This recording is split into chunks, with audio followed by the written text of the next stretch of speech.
Hello दोस्तों, welcome to horror vibes. आज मैं आप लोगों को गांव में घटी कुछ घटनाओं के बारे में बताने वाला हूं और उन्हीं से संबंधित 3 सच्ची घटनाओं के बारे में बताने वाला हूं। इनमें से 2 घटनाएं मुझको ननके जी ने भेजी हैं, जो कि गोंडा के रहने वाले हैं।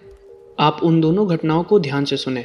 और तीसरी घटना भी मुझको सीमा जी ने भेजी है, वो भी गोंडा की ही रहने वाली है। वीडियो शुरू करने से पहले मैं बता दूं कि अगर आपके साथ कोई घटना घटी हो तो आप मुझे मेरे इंस्टाग्राम पे मैसेज कर सकते हैं।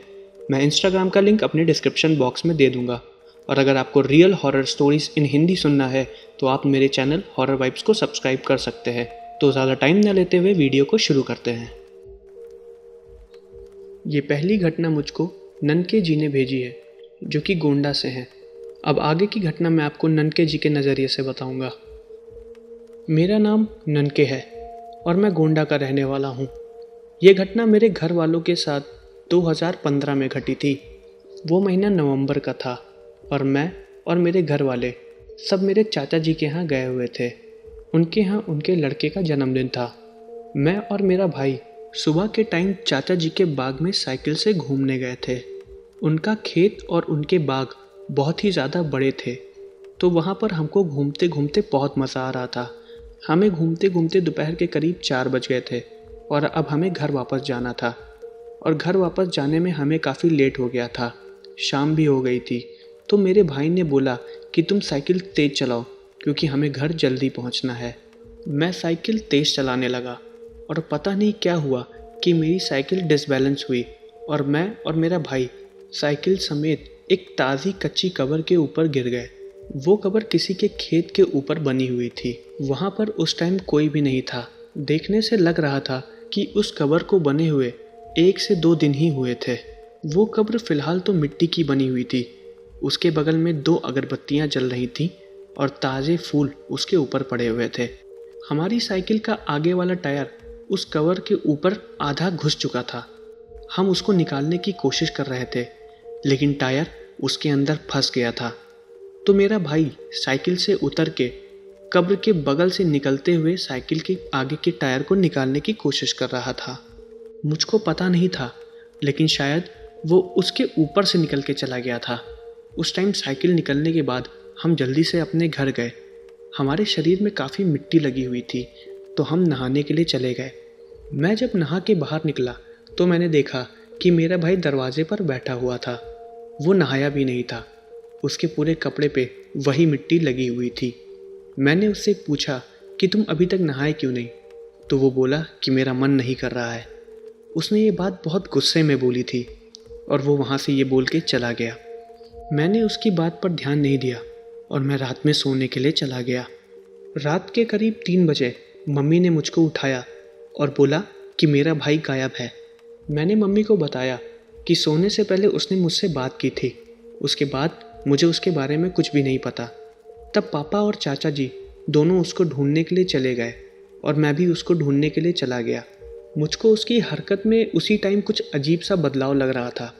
मुझको पता नहीं मेरे दिमाग में क्या विचार आया और मैं उसको ढूंढने के लिए उसी कब्र के पास पहुंच गया जहां पर हम साइकिल के साथ गिर गए थे। जैसे ही मैं वहां पहुंचा, मैं ये देख के हैरान हो गया कि मेरा भाई उसी कब्र के पास बैठा हुआ था। मैं उसके पास गया और उससे पूछा कि तुम यहाँ पर क्यों बैठे हो?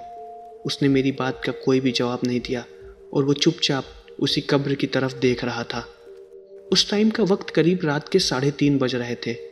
मैंने फिर उससे पूछा और उसके कंधे पे हाथ लगाया। मैंने उससे पूछा कि तुम यहाँ पर क्यों बैठे हुए हो? वो मेरी तरफ घूमा और मैंने देखा कि उसकी एक आँख एकदम सफ़ेद हो गई है। वो मेरी तरफ करीब 1 मिनट तक घूर के देखता रहा और मैं डर की वजह से 2-3 कदम पीछे हट गया। वो दोबारा फिर उसी कब्र की तरफ देखता रहा। मैं भाग के अपने घर आया और पापा और चाचा जी को ये सारी बातें बताई। फिर मैं उन लोगों के साथ उसी कब्र के पास गया और उन्होंने देखा कि मेरा भाई वहीं पर ही बैठा हुआ था। फिर पापा ने उसको उठाया और उसकी आंखें उस वक्त भी सफ़ेद थीं और वो चिल्ला रहा था। उसने अपने हाथ और पैरों को इतनी ज़ोर से झटका कि उसको कोई भी पकड़ नहीं पा रहा था। मेरे चाचा और मेरे पापा उन दोनों ने मिल के उसको कस के पकड़ा और फिर उसको घर ले आए। घर लाने के बाद हम लोगों ने उसको ऊपर वाले कमरे में बंद कर दिया। जब हम उसको घर ला रहे थे तो वो इतना शोर मचा रहा था कि पूरे गांव वालों ने उसकी आवाज़ सुनी और वो हमारे चाचा के घर के सामने आके खड़े हो गए। चाचा जी ने मेरे भाई को जिस कमरे में बंद किया था उस कमरे का दरवाज़ा थोड़ा कमज़ोर और पुराना हो गया था। वो अंदर से दरवाजे को तोड़ने की कोशिश कर रहा था। फिर मेरे पापा ने मुझसे पूछा कि ये उस कब्र के पास क्या कर रहा था। मैंने उनको वो सारी बातें बताई जो हमारे साथ घटी थी। मेरे चाचा जी के गांव में एक ओझा थे जिनको भूत प्रेत उतारने के लिए बुलाया जाता था। हम सब उनको बुला के ले आए और मेरे भाई के साथ जो जो घटना घटी हम लोगों ने सारी बातें उनको बताई। वो फिर जाके उस कमरे के बाहर खड़े हो गए जहाँ पर हमने अपने भाई को बंद कर रखा था। वो अंदर से ही चिल्ला रहा था। फिर उस ओझा ने अपने पास एक लोहे की कील रखी हुई थी जिसको उसने अपने हाथों में निकाला और उसको कमरे के दरवाजे पर कुछ मंत्र फूंकते हुए गाड़ दिया। जैसे ही उन्होंने उस दरवाजे पे कील गाड़ा, कुछ देर में ही अंदर से मेरे भाई के चिल्लाने की आवाज़ एकदम गायब हो गई। हम सब उस कमरे के बाहर खड़े थे और अंदर क्या हो रहा था हमें कुछ भी नहीं पता था। मेरा भाई उस कमरे के अंदर था और वो ओझा कमरे के बाहर से ही मेरे भाई से बात करने की कोशिश कर रहा था। उसने मेरे भाई से पूछा कि तुम कौन हो, और अंदर से एक जवाब आया। वो जवाब एक औरत की आवाज़ में था। फिर उस ओझा ने उससे पूछा कि तुमने इस बच्चे को क्यों पकड़ रखा है। तब उस आत्मा ने बताया कि मैं अपने कब्र के पास बैठी हुई थी और रो रही थी। मैं कोशिश कर रही थी कि अपने शरीर के अंदर वापस घुस जाऊं, लेकिन ऐसा कुछ भी नहीं हो रहा था। उसी वक्त ये दो लड़के आए और मेरी कब्र के ऊपर से चले गए। मैं उसी वक्त इस लड़के के शरीर में घुस गई और अब मैं इसको नहीं छोड़ूंगी। ये सारी बातें हम सब ने कमरे के बाहर से खड़े होकर सुनी। फिर उस ओझा ने उस आत्मा को बोला कि तुम इस बच्चे के शरीर को छोड़ दो और मेरे शरीर में आ जाओ। उसने बोला कि मैं इसको नहीं छोड़ूंगी। बहुत बोलने के बाद भी उस आत्मा ने मेरे भाई के शरीर को नहीं छोड़ा। फिर उस ओझा ने मेरे पापा और मेरे चाचा जी को बोला कि तुम इस लड़के को कमरे से बाहर निकालो। मेरे पापा और चाचा जी उसको कमरे से बाहर लेके आए। वो काफ़ी तेज़ चिल्ला रहा था और अपने हाथ पैरों को झटक रहा था। हम सब ने देखा कि अब उसकी दोनों आंखें सफ़ेद हो चुकी थी। मेरे भाई की उम्र करीब 15 साल की थी, लेकिन उस वक्त दो लोगों को भी पकड़ना उसके लिए बहुत ही ज़्यादा कठिन हो रहा था। हम सब लोगों ने किसी तरह मिलके उसको एक खंबे से बांध दिया और उस ओझा ने मेरी मम्मी से बोला कि वो अंदर से जाके एक गिलास पानी लेके आए। वो जैसे ही अंदर से पानी लेके आई, उस ओझा ने किसी तरीके का कोई मंत्र उस पानी के ऊपर फूंका और उस पानी को अपने हाथ में लेके मेरे भाई के ऊपर फेंकने लगा। मेरे भाई के ऊपर जैसे ही वो पानी की बूंद गिर रही थी, वो और ज़ोर से चिल्ला रहा था। ऐसा लग रहा था कि जैसे उसके ऊपर कोई तेज़ाब फेंक रहा हो। ताजुब की बात तो ये थी कि उसके शरीर के जिस भी हिस्से पे वो पानी पड़ रहा था, उस जगह से धुआं निकल रहा था। कुछ देर तक वो पानी फेंकने के बाद मेरा भाई चिल्लाते हुए बोला कि मैं उसके शरीर को छोड़ के जा रही हूँ। ये आवाज़ मेरे भाई और उस औरत की मिली हुई आवाज़ थी। ओझा ने फिर से पूछा कि क्या तुम कभी लौट के इसके शरीर में आओगी। उस आत्मा ने बोला नहीं। ये बोलने के बाद ही मेरा भाई एकदम शांत हो गया और वो वहीं पे ही गिर गया। पापा और चाचा दोनों लोग उसको उठा के कमरे में ले गए।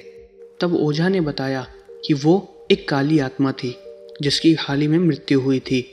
वो अपनी कब्र के पास अपने शरीर के पास बैठी हुई थी और वो मौका पाके मेरे भाई के शरीर में घुस गई।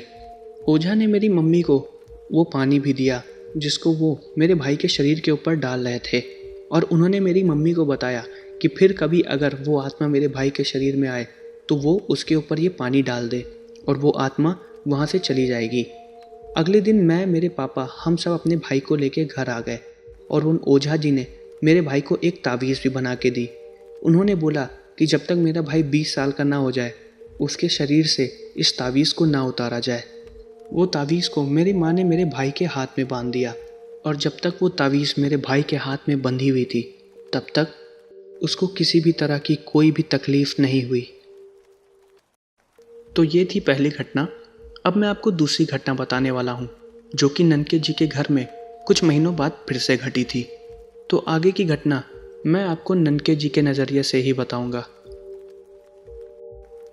हम अपने चाचा जी के घर से वापस आ गए थे और सब कुछ ठीक चल रहा था। फिर करीब 2 महीने के बाद मेरा भाई रात में अचानक से चिल्लाने लगा। उसकी आवाज़ सुन के हम सब उठ गए और हम सब ने उससे पूछा कि तुम ऐसे चिल्ला क्यों रहे हो। तब उसने हमको बताया कि उसको ऐसा लग रहा था कि जैसे उसके सीने पे कोई चढ़ के बैठा हुआ है और उसका गला दबा रहा है। उसको बहुत ही ज़्यादा तकलीफ़ हो रही थी। हम सबको ये एक आम बात लगी तो हमने ज़्यादा ध्यान नहीं दिया और मेरी माँ ने उसको सुला दिया। लेकिन फिर ये हरकत रोज़ रोज़ होने लगी और फिर एक दिन मेरा भाई रात में अचानक से उठा और भागते हुए छत पे चला गया और वहाँ पर वो जाके छत के कोने में बैठ गया था। मेरे पापा उसके पीछे गए और पापा जैसे ही उसके पास गए उन्होंने उससे पूछा कि तुम यहाँ पर क्यों बैठे हो, यहाँ पर बैठ के क्या कर रहे हो। उसने मेरे पापा को हंसते हुए जवाब दिया कि मेरा मन कर रहा है कि मैं यहाँ से नीचे कूद जाऊँ। उसने जैसे ही ये बात बोली पापा ने उसको खूब ज़ोर से पकड़ा और पकड़ के नीचे ले आए। उसकी ये हरकत बहुत ज़्यादा अजीब लग रही थी, लेकिन मेरी मम्मी को शक हो रहा था कि वो आत्मा कहीं मेरे भाई के शरीर में दोबारा तो नहीं आ गई।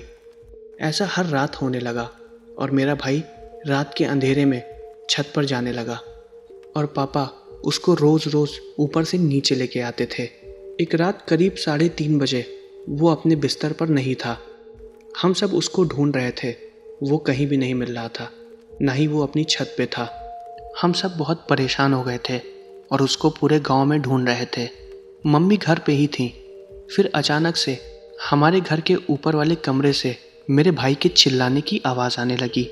वो कमरा लकड़ियों से खचाखच भरा हुआ था क्योंकि उसमें जलाने के लिए पुरानी लकड़ियाँ रखी हुई थी। हम भागते हुए ऊपर गए तो हमने देखा कि वो दरवाज़ा अंदर से बंद था और उसके अंदर से मेरे भाई के चिल्लाने की आवाज़ें आ रही थी। हमने दरवाजे को तोड़ने की भी कोशिश की, लेकिन वो दरवाज़ा काफ़ी मजबूत था और टूट भी नहीं रहा था। फिर सब गांव वालों ने मिलके उस दरवाजे को तोड़ने की कोशिश की और वो दरवाज़ा जैसे ही टूटा हमने देखा कि मेरा भाई लकड़ियों के एकदम पीछे जाके चुपचाप डरा बैठा हुआ है। पापा ने जैसे ही उससे पूछा कि क्या हुआ, तुम चिल्ला क्यों रहे हो, वो तुरंत हंसने लगा और वहाँ से बहुत तेज़ी से भागा। तभी गांव वालों ने उसको पकड़ लिया और उसको अपने घर के बाहर ले आए। मम्मी को पूरा यकीन हो चुका था कि वो आत्मा दोबारा मेरे भाई के शरीर में घुस चुकी है। फिर मम्मी ने उस ओझा का दिया वो पानी दोबारा मेरे भाई के शरीर पर डालने लगी और वो चिल्लाने लगा। कुछ देर तक चिल्लाने के बाद वो अपने आप शांत हो गया और सो गया। फिर हम सब लोगों ने उसको जहाँ पर भी लेटाया, हमने उसके पैर को उस खटिया से बांध दिया जिसके ऊपर वो लेटा हुआ था। अगले दिन पापा ने उन्हीं ओझा को बुलाया और उनको सारी बातें बताईं।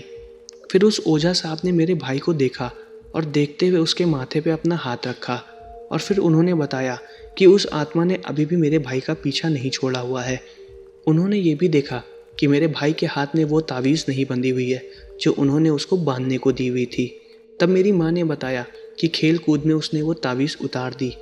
तब ओझा ने बोला कि उनको 3 दिन का मेरे घर में कोई यज्ञ करना पड़ेगा जिससे वो आत्मा हमेशा के लिए मेरे भाई का पीछा छोड़ देगी।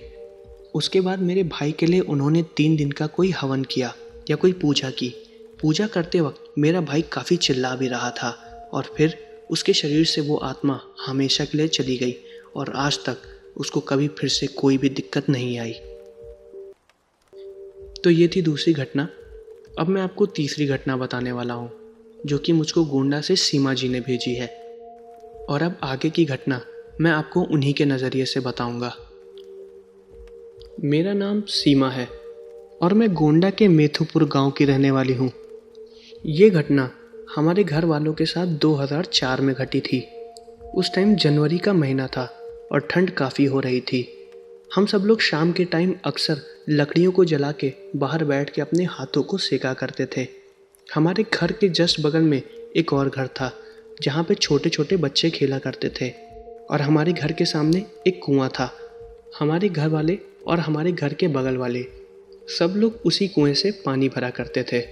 बगल में रहने वाला एक छोटा सा बच्चा कुएं के पास खेल रहा था और फिसल के कुएं के अंदर ही गिर गया और डूबने की वजह से उसकी मौत हो गई। हम सब लोगों ने उसको निकालने की बहुत कोशिश की, लेकिन जब तक हम लोगों ने उसको निकाला वो मर चुका था। फिर गांव वालों ने उसका अंतिम संस्कार किया। करीब 2 हफ्ते बाद एक रात हम सब आग जला के घर के बाहर बैठे हुए थे और उसी कुएं से किसी बच्चे की रोने की आवाज़ आने लगी। हमको लगा कि शायद फिर से कोई बच्चा उसमें गिर गया है, लेकिन वो आवाज़ कुछ ही देर की थी। उसके बाद वो आवाज़ बंद हो गई। मेरे पापा जब उस कुएं के पास देखने गए तो वहाँ पर कोई भी नहीं था और ये रोज़ होने लगा। हमें रात के करीब 1 से 2 बजे के बीच में उस कुएं में से एक बच्चे के रोने की आवाज़ आती थी और वो कुआं हमारे घर के एकदम सामने ही था। वो आवाज़ हमारे पूरे घर वाले सुनते थे और वो वही बच्चा था जो कुछ हफ्तों पहले कुएं के अंदर गिर के मर चुका था। लेकिन बहुत लोग इस बात पे विश्वास नहीं कर रहे थे। उन लोगों को लग रहा था कि गांव के कुछ बच्चे रात में जग के शैतानी करते हैं। एक रात मेरे पापा घर के बाहर सो रहे थे और उन्होंने देखा कि रात के 2 बजे के करीब उस कुएं के पास कोई बच्चा बैठा हुआ रो रहा था। मेरे पापा जैसे ही उसको देखने के लिए उठे, उन्होंने देखा कि वो बच्चा उस कुएं के अंदर कूद गया है।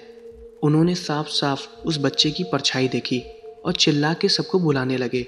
उन्होंने बोला कि कुएं के अंदर फिर से कोई बच्चा गिर गया है और जैसे ही सबने कुएं के अंदर देखा, उसके अंदर कोई भी नहीं था। मेरे पापा को अपनी आंख पे विश्वास भी नहीं हो रहा था। उन्होंने साफ साफ उस बच्चे को कुएं के अंदर कूदते हुए देखा था और फिर अगली रात में फिर से रोने की आवाज़ आने लगी। हम सब इस चीज़ से काफ़ी परेशान हो चुके थे। तभी हमने अपने गांव के एक पुजारी को बुलाया और उनको ये सारी बातें बताई। तभी पुजारी ने बोला कि अकाल मृत्यु की वजह से उस बच्चे की आत्मा इसी कुएं में फंस गई है और अब वो यहाँ से निकल नहीं पा रही है। तो उसके उपाय के लिए उन्होंने बताया कि हमें इस कुएं की पूजा करनी पड़ेगी और उसके बाद इस कुएं को हमेशा हमेशा के लिए बंद कर देना पड़ेगा। वो आत्मा ये चाहती है कि हम सब इस कुएं को बंद कर दें ताकि फिर कभी कोई इस पे ना गिरे। वो पुजारी ने जैसा जैसा बताया हमने वैसा ही किया। हम गांव वालों ने मिलके उस कुएं को बंद कर दिया और फिर उसके बाद से वो आवाज़ हमें फिर कभी नहीं आई। लेकिन कभी कभी अमावस के दिन हमें उस कुएं के ऊपर वो छोटा बच्चा बैठा हुआ दिखता है। तो दोस्तों, ये थी 3 घटनाएं। अगर आपको वीडियो अच्छी लगी हो तो आप वीडियो को लाइक और चैनल को सब्सक्राइब करिए और बेल आइकन दबाइए। और प्लीज़ मुझे कमेंट करके बताइए कि वीडियो आपको कैसी लगी और साथ ही मुझे ये भी बताइए कि मैं अगली वीडियो किस टॉपिक पर बनाऊं। तो मिलते हैं अगले वीडियो में। तब तक के लिए अलविदा।